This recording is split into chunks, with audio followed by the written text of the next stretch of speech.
Assalamualaikum sahabat semua dimanapun berada. Salam jumpa dengan saya Yudianto di channel Spirit Milenial. Yeay.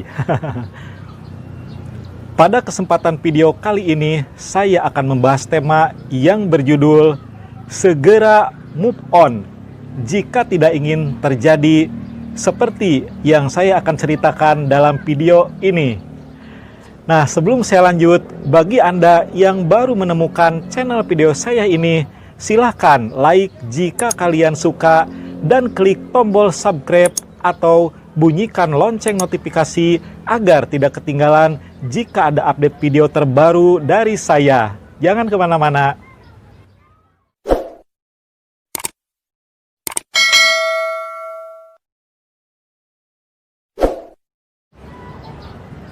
Diceritakan, ini adalah kisah nyata.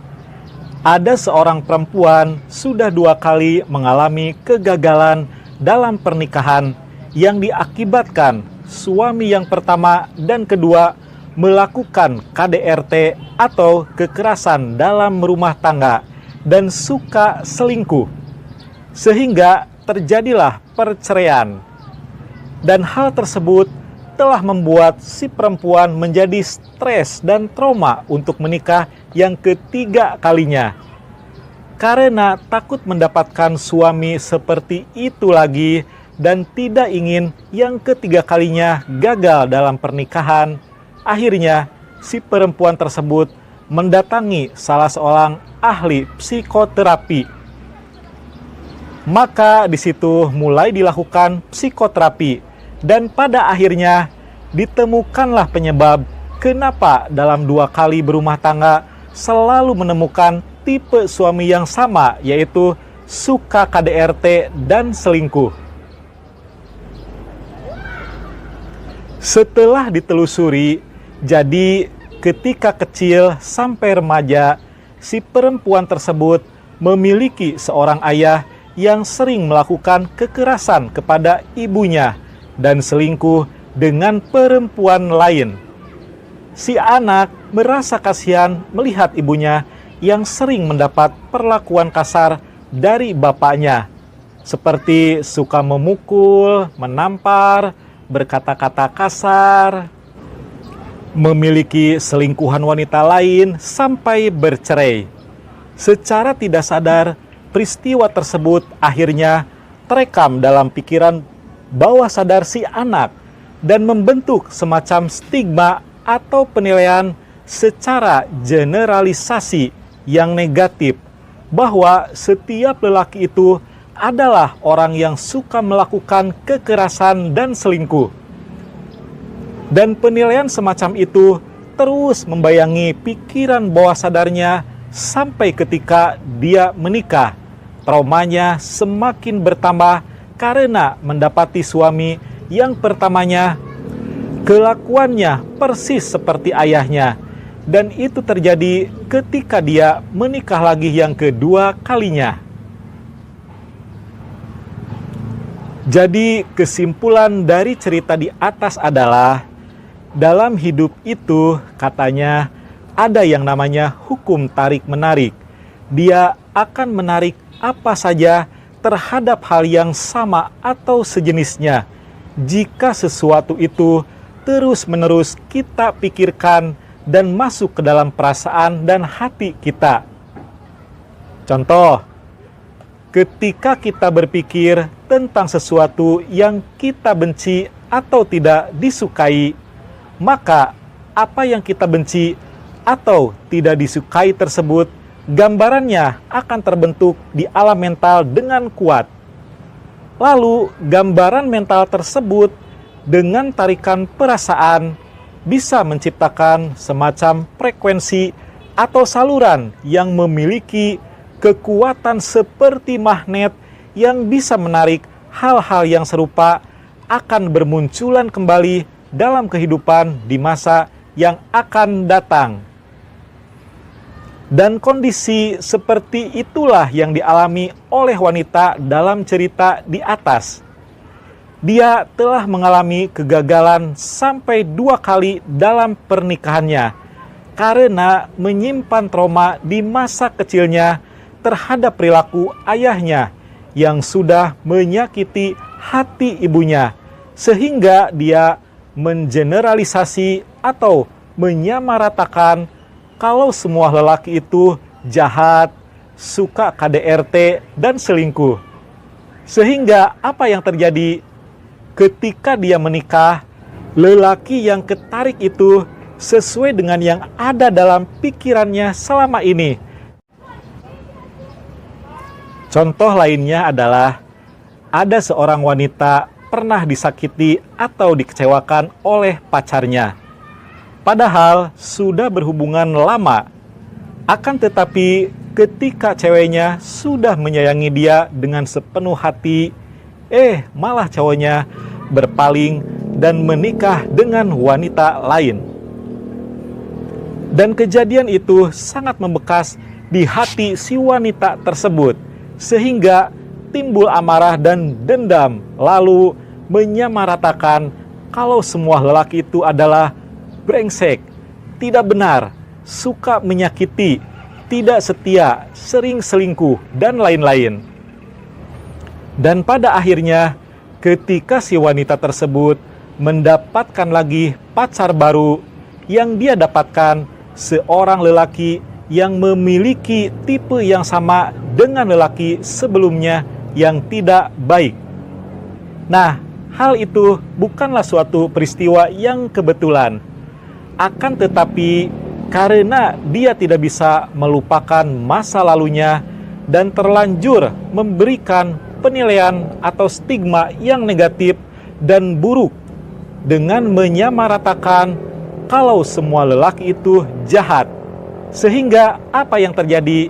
Yang ketarik ketika dia mendapatkan pacar baru lagi, yang didapat lelaki yang seperti itu lagi.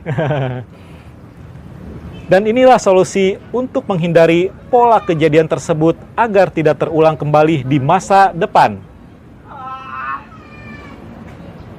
Yang pertama adalah jangan melakukan penilaian generalisasi atau menyamaratakan bahwa semua lelaki atau wanita itu adalah sama, seperti yang pernah dialami pada diri yang bersangkutan, seperti brengsek, tidak setia, suka selingkuh, dan sebagainya.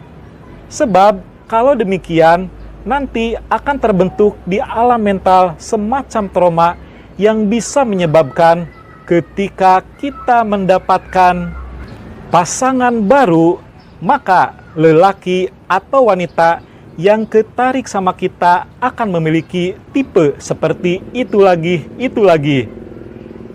Jadi, seperti kalau ada oknum polisi yang ketangkap basah menjadi pengedar narkoba, bukan berarti semua polisi itu menjadi pengedar narkoba juga. Anggap saja yang kita alami sebagai cobaan yang harus dilewati dalam kehidupan.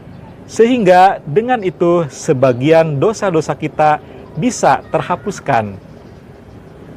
Yang kedua, segera move on dan tidak berlarut-larut dalam kesedihan, agar kita bisa mendapatkan lelaki atau wanita yang lebih baik lagi dari yang sebelumnya. Yang ketiga, berpikirlah yang positif, bahwa tidak semua laki-laki atau wanita seperti begitu.